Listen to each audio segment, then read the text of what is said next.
পাকিস্তানের বিপক্ষে মিরপুর টেস্টে ৩৯তম জন্মদিন স্মরণীয় করে রাখছেন মুশফিকুর রহিম। দ্বিতীয় দিনের প্রথম সেশন শেষে বাংলাদেশের সংগ্রহ ৭ উইকেটে ৩৮০ রান। মধ্যাহ্নভোজের বিরতিতে যাওয়ার সময় মুশফিক ১৭৬ বলে ৭১ রানে অপরাজিত ছিলেন। তার সঙ্গে ছিলেন এবাদত হোসেন। একই ইনিংসের মাধ্যমে টেস্ট ক্যারিয়ারের ২৯তম হাফ সেঞ্চুরি পূর্ণ করেন মুশফিক। একই সঙ্গে বাংলাদেশের হয়ে টেস্টে সর্বোচ্চ ৫০ ইনিংসের রেকর্ড ছাড়িয়ে যান তামিম ইকবালকে।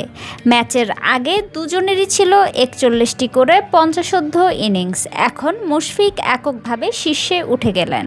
এর আগে প্রথম দিনে নাজমুল হোসেন শান্তর রেকর্ড গড়া সেঞ্চুরি এবং মমিনুল হকের ৯১ রানে ভর করে বাংলাদেশ ৪ উইকেটে ৩০১ রান তোলে।